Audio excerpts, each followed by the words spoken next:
Hey everyone, in today's episode I'm joining you from beautiful Odense in Denmark, and I'll talk about how to just talk without being asked.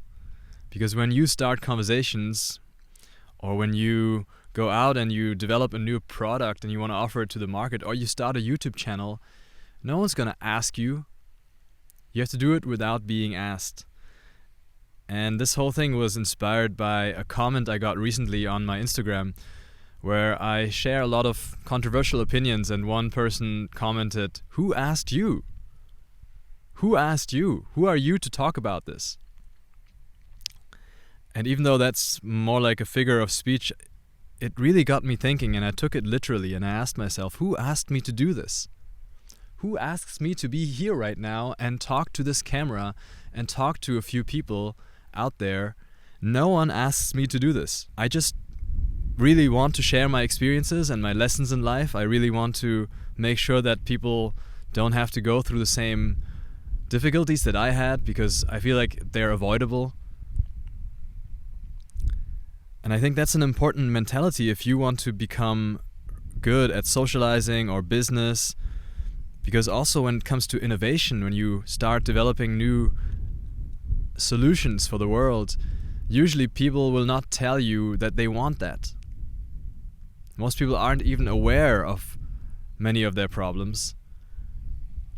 And so you can't wait for people to ask you to speak up. But of course, that's not what we are taught in most of our schools. Especially growing up with an Indian background, I was taught that I should answer the questions. I should be good at school, which means I should be good at exams, and when the teacher asks me something, yes, I should speak. And ideally give the right answer. And I learned quite soon that I should also speak in class, and I should speak up whenever I have an idea, so I started doing that, but always with the intent of getting a better grade. Not in order to express myself, or because I felt like I have an idea that would enrich the other people's minds. And it's pretty hard for you to switch from that mindset of just speaking when you're asked, just reacting, to becoming a creator. The world doesn't really support that move, because there are already enough creators out there who want you to respond, who want you to watch their stuff, who want you to consume. There's very few people who will really support you when you say, I actually don't want to consume the stuff that's out there, I want to produce something new. They will say, who asked you? Why? There's already enough stuff out there. What are you going to add? What do you even know? There are already experts on everything you can imagine. And so if you really want to contribute something new, you have to break out of that mentality. You can't say, yeah, there's experts already, there's all these authorities, and they're the ones who should speak. Let the teachers speak and I answer. Let the products that are already existing out there serve me and I just consume. But the big question, of course, is how to do that. How can you switch out of that consumer mindset and start producing something new? You need that internal drive. You just need that certainty inside of you that you are not meant to just consume. That you have something special to offer to the world, something unique, something new, that no one else could potentially even do, at least not in the exact same way as you could. But if you have that conviction inside of you, then here are 3 steps that you can use to become a producer and start talking and start creating without someone asking you. The first step is that you cannot wait for the perfect idea or the perfect solution or the perfect YouTube video. It doesn't work that way. You need to start expressing, start creating, and that's the journey that I went on. I just started speaking without being asked. I spoke for a long time without even putting it online. Then a friend of mine said, "Hey, you're speaking all the time already. Why don't you just publish that stuff?" So I gave that friend the phone and said, "Okay, film me while I'm talking." And that's how I started building an audience online. And once in a while I would say something that really resonated with the people out there, that hit the nerve. And I kept creating until I was good at articulating my thoughts. But it didn't happen overnight. It took around a year. A year of me talking without being asked, without a lot of feedback, with like 15, 20 likes on every Instagram reel. But I liked it. I started to enjoy that process, and I started to find it quite healing as well to just express. So when you start creating, you're going to get into that kind of flow. But you still need to push yourself to do that for a year or so. And on some days you're just not going to feel it, and you need to build a discipline around that. The second important step here is to build your own worldview, because when you start creating, the first resistance to that, or one of the first thoughts and resistances to that, will be, there's already so much out there. What am I even going to add to that?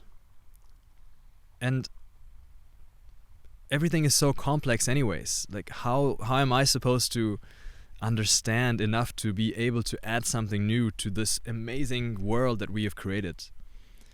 So you need to build your own worldview and come to your own convictions, and have the courage to admit that your convictions are going to be different from the world's convictions.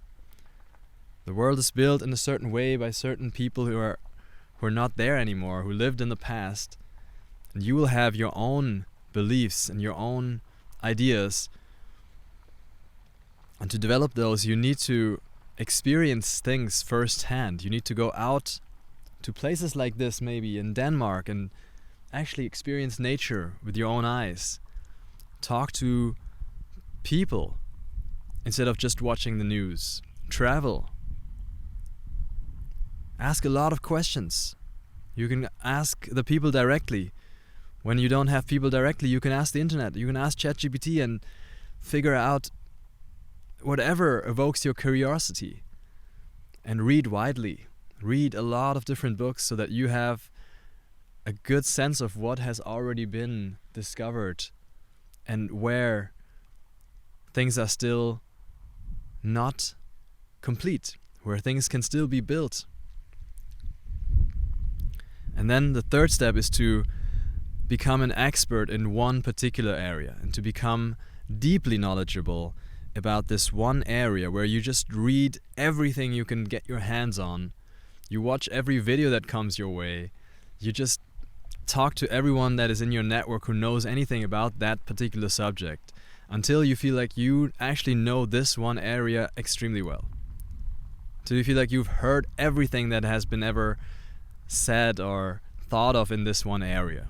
You might not understand every single thing, but you've heard of everything that is buzzing around in that particular area of the human mind.